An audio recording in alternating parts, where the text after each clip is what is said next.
अपने हाथों को उठाओ। आने वाले सालों के अंदर एक ग्रेट इकोनॉमिक, एक ग्रेट डिप्रेशन होगा, इकोनॉमी की बहुत बड़ी प्रॉब्लम होगी, कोलैप्स होगा बहुत सारी चीजों का पूरी दुनिया के अंदर।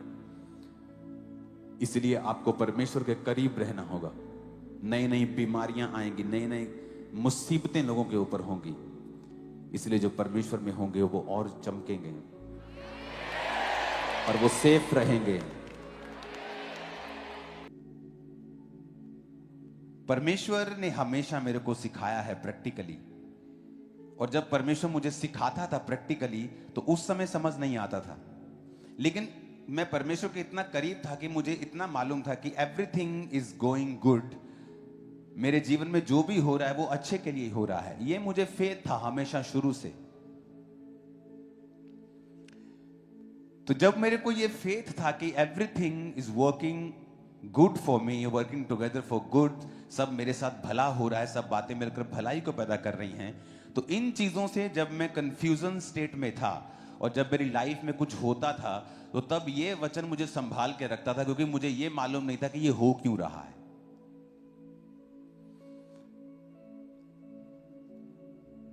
एक वेरी इंपॉर्टेंट वर्ड आपके लिए परमेश्वर जो देना चाहता है टुडे वो है रेस्ट।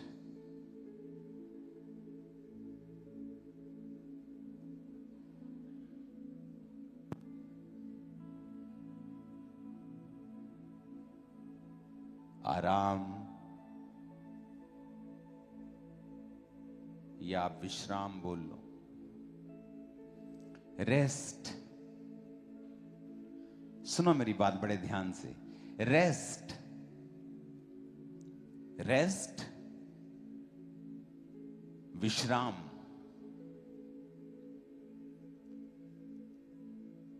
वचन में लिखा है कि परमेश्वर ने अपने कामों को खत्म किया और 7वें दिन विश्राम किया, जिसे उसने सबत का दिन ठहराया।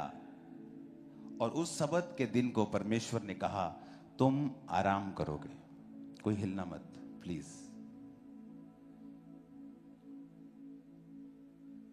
रेस्ट, गॉड ने कहा रेस्ट करो,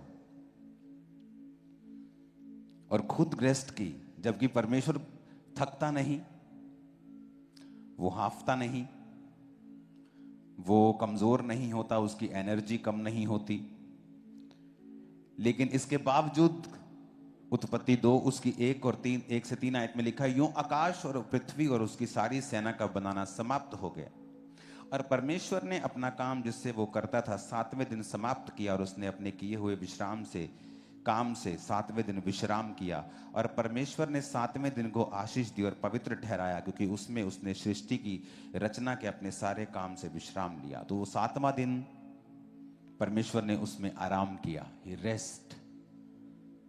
वो शनिवार का दिन था, जीसस क्राइस्ट के जी उठने के बाद रेस्ट का दिन स्पिरिचुअली वो संडे हो गया, क्योंकि जीसस क्राइस्ट उस दिन जी उठे और संडे का दिन ठहराया गया कि चर्च में आप जाएंगे और वचन को सुनेंगे और रेस्ट करेंगे।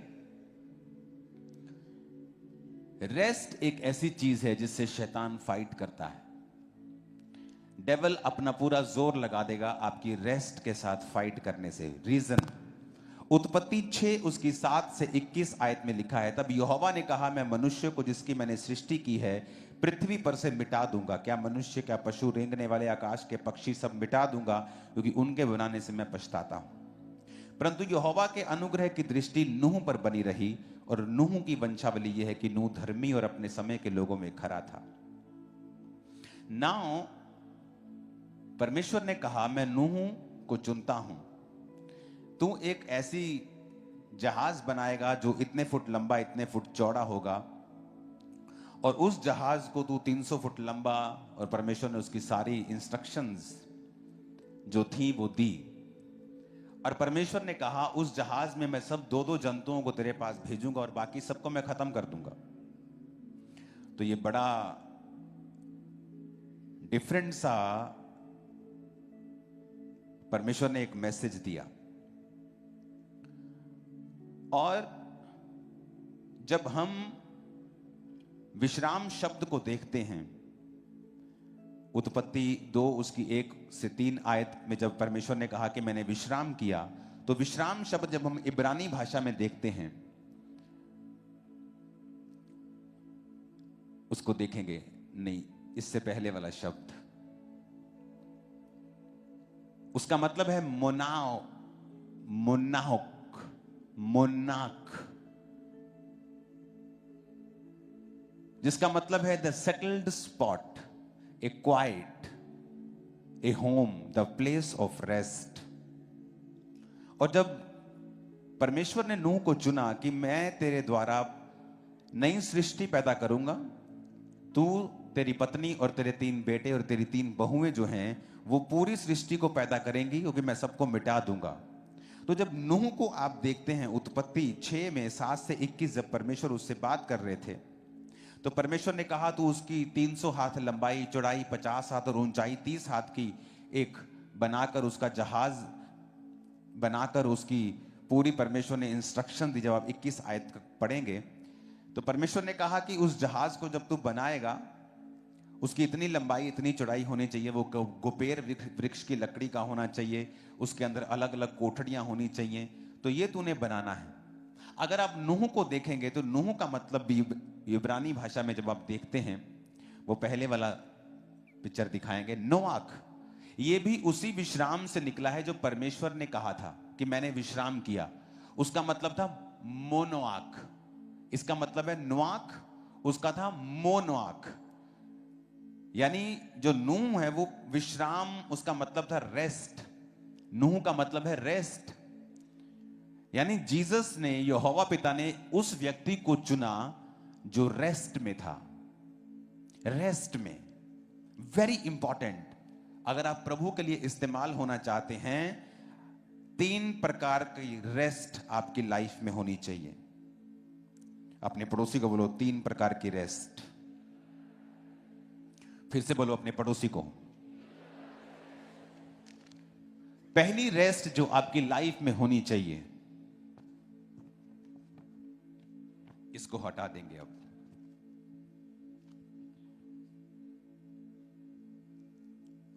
वो है रेस्ट फ्रॉम।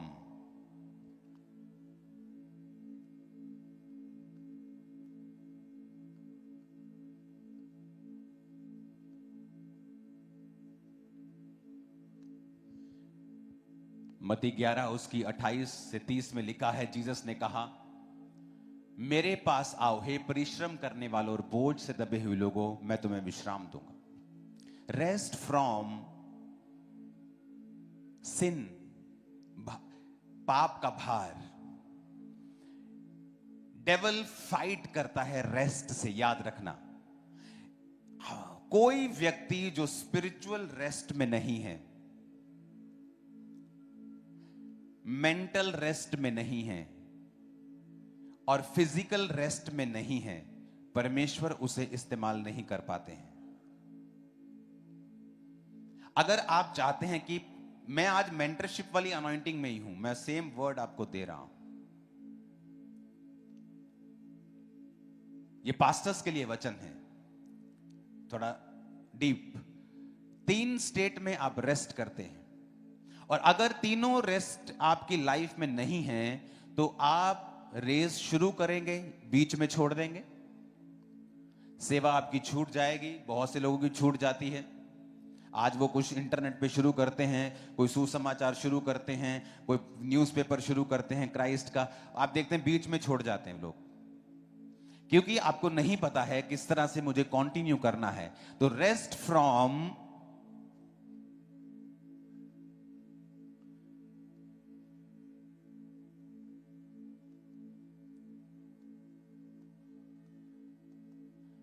पाप के भार से आपको रेस्ट चाहिए।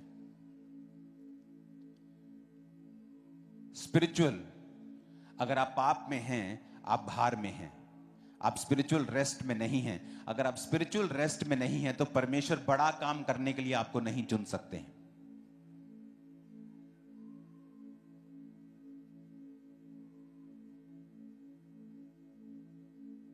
एक प्रकार की रेस्ट है रेस्ट इन, रेस्ट फ्रॉम सिन, अपना भार परमेश्वर ने कहा मुझे दे दे। अगर आप कंटिन्यू पाप में हैं, आप कंटिन्यू सिन में हैं, आप खुदा के वचन से दूर हैं, आप रेस्ट में नहीं हैं, आप स्पिरिचुअली बर्डन्ड हैं, आपकी आत्मा पे भार है, आप बड़ा काम नहीं कर सकते हैं। फिर लिखा है रेस्ट इन।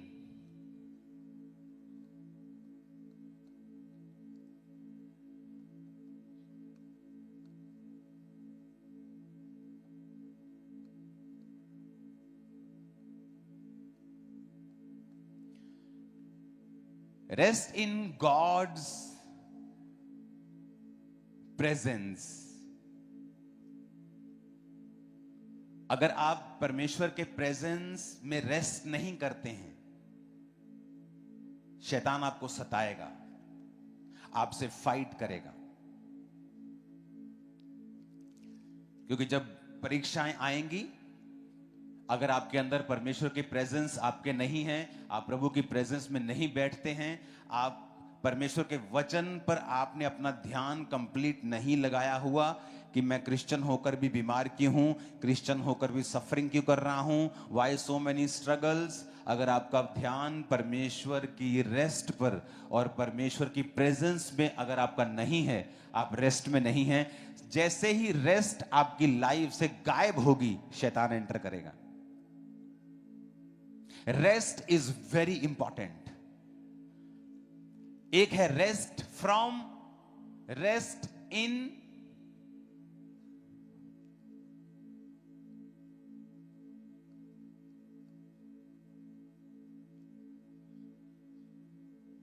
तीसरा है रेस्ट विद।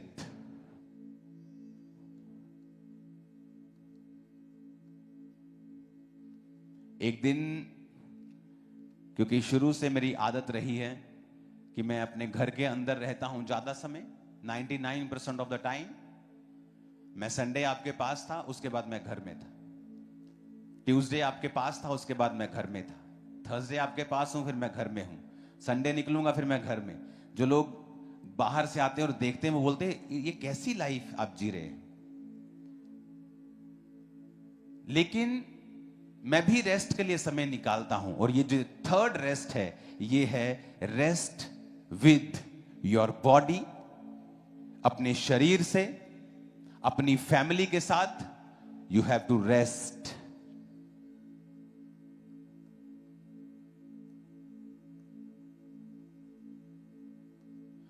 और ये इंपॉर्टेंट पार्ट है। एक दिन जब मैंने सोचा कि बहुत काम हो गया, मैंने अपनी फैमिली को बोला चलो हम कुछ देर चलते हैं शहर से बाहर, क्योंकि शहर में हम घूम नहीं सकते। सब लोग जानते हैं, किसी मोहल्ले में मैं किसी बाहर खड़ा भी हो जाऊंगा तो वहां हजारों लोग इकट्ठे हो जाते हैं हर बार। किसी मॉल में मैं चला जाऊंगा, वहां लोग इकट्ठे होंगे। कोई जगह नहीं जहां चर्च के लोग नहीं, कोई जगह नहीं जहां क्रिश्चियंस नहीं। तो हम हमेशा यूजली शहर या देश के बाहर रेस्ट करते हैं। एक दिन मैं अपनी वाइफ के साथ, मैंने कहा मैं तुमको घुमा के लेके आता हूं। हम पंजाब के बाहर चले गए और हम एक सुंदर सी जगह पे गए। वो होटल था लेक के ऊपर बना हुआ। मैंने कहा यहां हम थोड़ी देर, एक हफ्ता रेस्ट करेंगे, प्रेयर करेंगे, फिजिकल रेस्ट करेंगे आराम से। प्रार्थना तो हम छोड़ते नहीं, यहां आओ बाहर। सडनली जैसे ही आप वहां पहुंचे, एक दिन में मैसेज आया, ओह पापा जी फलाना टीम मेंबर छोड़ गया चर्च। हम डाउट में चले जाते हैं कि मैं क्या सही कर रहा हूं, मैं यहां घूमने आया हूं, ये कोई शारीरिक चीज तो नहीं है। क्योंकि अगर शारीरिक है तो शायद मेरे पे अटैक शैतान ने किया, क्योंकि मैं शारीरिक चीज कर रहा हूं। क्योंकि आप जब मसीह में बढ़ रहे होते, सीख रहे होते हैं, आपको कुछ चीजें पता नहीं चलती क्या हो रहा है। बट सडनली परमेश्वर की आत्मा ने उसी वक्त मुझसे कहा कि यू आर डूइंग वेल, तू अच्छा कर रहा है। पर मेरे को पूरी तरह से मालूम नहीं था कि ये क्यों हो रहा है। जैसे जैसे मैं क्राइस्ट में बढ़ा, जैसे जैसे मसीह में मैं बढ़ा, तो मुझको मालूम हुआ कि जब भी मैं रेस्ट करने के लिए कहीं भी गया, शैतान ने हमेशा मेरी रेस्ट को खराब करने की कोशिश की। क्योंकि वो हेट करता है, नफरत करता है कि तुम फिजिकली रेस्ट करो। क्योंकि उसे पता है ये इसकी body is the anointing carrier, इसका जो शरीर है ये अनॉइंटिंग को कैरी करने वाला है। ये जो शरीर, ये जो पौलुस कहता है कि परमेश्वर ने जो असीम सामर्थ है वो तुम्हारे मिट्टी के बर्तनों में रखी है। एक बहुत बड़े परमेश्वर के दास को इस्तेमाल करने से पहले परमेश्वर ने कहा, क्या तू चाहता है कि मैं तुझे लंबा लेके जाऊं बहुत दूर तक और तू अपनी सेवा को अच्छा अंत कर सके? कहता हां। परमेश्वर ने कहा रेस्ट करना सीख, अपने शरीर का ध्यान दे। और जब मैं मसीह में चला तो मुझे इतनी बात तो शुरू से मालूम थी, क्योंकि मैं मसीह में इतना कॉन्फिडेंट और इतना क्राइस्ट में पक्की तरह से चला था कि मुझे एक बात मालूम, लोग अपनी टेस्टिमनीज देते हैं, मैं मसीह में आया, सेवा में आया, मैं शराब पीता था, मैं व्यभिचार में गिर गया, मुझे वचन का मालूम। मेरे साथ ऐसा कुछ नहीं हुआ। सडनली पता नहीं क्या परमेश्वर की कृपा थी कि फर्स्ट डे से मुझे मालूम था कि मुझे पवित्रताई में चलना है। मसीह में आने के बाद आप नहीं जानते हाउ मेनी थाउजेंड्स लड़कियों ने मुझे अप्रोच की होगी, आप सोच भी नहीं सकते। अपनी फैमिली के साथ मुझसे मिलने आया करती थी शादी के प्रपोजल लेके, अपनी फैमिली को साथ लेके। आप इमेजिन कर सकते अकेली कितनी होंगी, मैसेज कितने आ गए, आप इमेजिन नहीं कर सकते। बट मेरी एक भी रिलेशनशिप नहीं थी मसीह में आने के बाद से लेके मेरी शादी तक, नेवर, जीरो, कभी नहीं। मुझे मालूम था शुरू से, और यही चीज मेरे अंदर एक हियाव को पैदा करती थी कि मैंने जो मुझे मालूम था मैंने सब कुछ किया है, तो मेरे साथ कभी गलत नहीं हो सकता। फिर ये मेरे साथ ऐसा हुआ कि सडनली मैं प्लेन में था बैठा हुआ, मैं कहीं से क्रूसेड से फॉरेन से वापस आ रहा था, फैमिली साथ नहीं थी, मुझे मालूम है मैं अकेला था वहां पे। और सडनली परमेश्वर का आत्मा मुझ पे उतरा, प्लेन बैठे सीट पर बैठे, किसी को नहीं पता क्या हो रहा है यहां पे, लोग आ रहे हैं जा रहे हैं, मैं आराम से अपनी सीट पे बैठा हूं। और सडनली परमेश्वर का आत्मा मुझ पे उतरा और एक अजीम शांति मेरे हार्ट पे आ गई। ये वो अलग शांति थी जो आप नेचुरली फील करते हैं या आप जस्ट शांत हैं, ये जस्ट उससे कहीं अधिक अलग थी। ये एक अजीब सा मसा शांति और खुदावंद की प्रेजेंस प्लेन में मुझ पे आई। और जैसी परमेश्वर की शांति मुझ पे आई, सडनली एक मैसेज मुझे आता है कि फलाना फलाना व्यक्ति छोड़ के चला गया। तब परमेश्वर की आत्मा ने मुझे सिखाना शुरू किया, माय सन, मैं चाहता हूं तू रेस्ट करे फिजिकली, मेंटली, और जो जो व्यक्ति तेरी रेस्ट को खराब कर रहे हैं मैं उनको तेरे जीवन से निकाल रहा हूं। यानी परमेश्वर मुझे कर्स नहीं कर रहा था, वो मुझे ब्लेस कर रहा था। और सडनली मैंने रियलाइज किया आफ्टर वो प्रूनिंग, जो छंटनी के बाद कुछ महीने की छंटनी जब मैंने चर्च में की, टीम में की, सडनली मैंने रियलाइज किया कि मेरी रेस्ट बहुत नेक्स्ट लेवल तक बढ़ चुकी है। मेरी अनॉइंटिंग इंक्रीज हुई, मसा इंक्रीज हुआ, चर्च 1 से 200 में आज पहुंच गई है, गैदरिंग, ग्लोरी, हर चीज। क्योंकि परमेश्वर ने कहा जब तक तू रेस्ट नहीं करेगा मैं तुझे बढ़ा नहीं सकता। Spiritual rest, physical rest, mental rest, पापों से अलग होकर परमेश्वर में रेस्ट, अपना बोझ परमेश्वर को देना, आराम करना।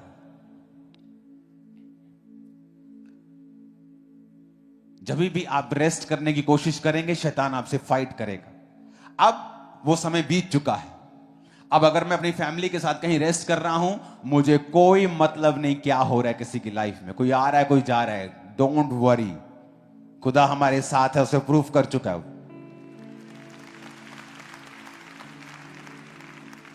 Rest is very important. और जो व्यक्ति परमेश्वर देखता आपकी रेस्ट को खराब कर रहा है, परमेश्वर कोशिश करता है उसको रिमूव करने की तुम्हारी लाइफ से। Rest is very important. Spiritual rest, mental rest, परमेश्वर की प्रेजेंस में रेस्ट, और फिजिकल रेस्ट। आप कहेंगे कहां लिखा है बाइबल में? तो लिखा है बाइबल में,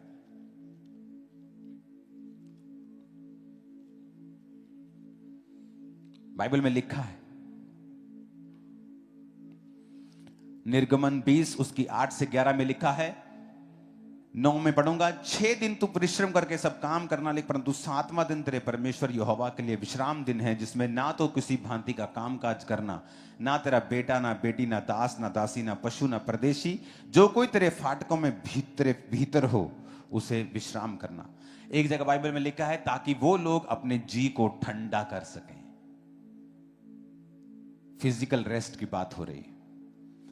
मत्ती 11:28 में लिखा है वो स्पिरिचुअल रेस्ट की बात हो रही है।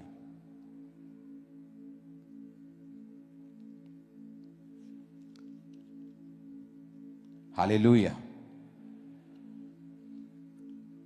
Rest is very important. अगर आप नहीं करेंगे तो आप इस्तेमाल नहीं होंगे जितना होना चाहिए। पहला कुरिन्थियों 6 उसकी 19-20 में लिखा है, क्या तुम नहीं जानते तुम्हारी देह पवित्र आत्मा का मंदिर है जो तुम में बसा हुआ है, जो तुम्हें परमेश्वर की ओर से मिला है और तुम अपने नहीं हो, क्योंकि तुम दाम देकर मोल लिए गए हो। अपनी देह के द्वारा खुदा की महिमा करो। आपकी देह की केयर करना आपकी जिम्मेवारी है।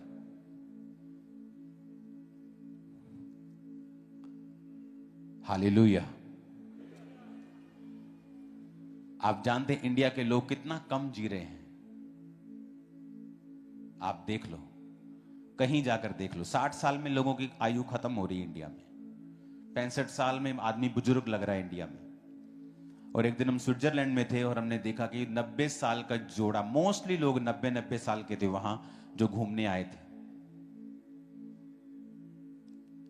रेस्ट कल्चर इंडिया में नहीं है। हर बंदा ओवरवर्क्ड है। एवरीबॉडी, मुझे भी मिला लो साथ, ओवरवर्क्ड है हर आदमी। हर आदमी आपसे मिलना चाहता है। हर आदमी आप चाहता कि मैं आज चर्च में आया हूं, पापा मुझे मिल लें। आपको अपने बारे में सोचना पड़ेगा, क्योंकि आप इसको लंबा लेके जाना चाहते हो। अच्छी कलीसियाएं पास्टर्स को रेस्ट करने देती हैं। कितने मेरी बात को समझ रहे हैं? रेस्ट, पाप से खत्म करके परमेश्वर के साथ रेस्ट, उसकी प्रेजेंस में जाएंगे जब आप मेंटल रेस्ट में चले जाएंगे, स्पिरिचुअल रेस्ट में चले जाएंगे। बिकॉज आप उसके प्रोमिसेस को याद करेंगे, आप उसके वचन को याद करेंगे। जब डेविल आपको टॉर्मेंट करने की कोशिश करेगा, आप रेस्ट में होंगे, क्योंकि आपको उसके प्रॉमिस याद आएंगे। और याद रखो, शैतान आपकी रेस्ट से लड़ेगा। इंडिया में लोग रेस्ट नहीं, मोस्टली फॉरेन की कंपनियां इंडियंस को क्यों रखना चाहती हैं? क्योंकि इंडियंस ऐसे हैं जो आपको अपने वर्किंग आवर्स के बाद भी ईमेल का जवाब दे देंगे। उनके ब्लड के अंदर है काम करना, ओवरवर्क करना, डबल ड्यूटी करना, रात की शिफ्ट, सुबह की शिफ्ट। इंडियंस बहुत से हैं जो काम करते हैं फॉरेन में, सुबह शिफ्ट करते, रात को शिफ्ट करते, पैसों के लिए। उनमें वर्क कल्चर है, उनमें रेस्ट कल्चर नहीं है। और देखो इंडियंस की जो आयु है कितनी कम हो गई है।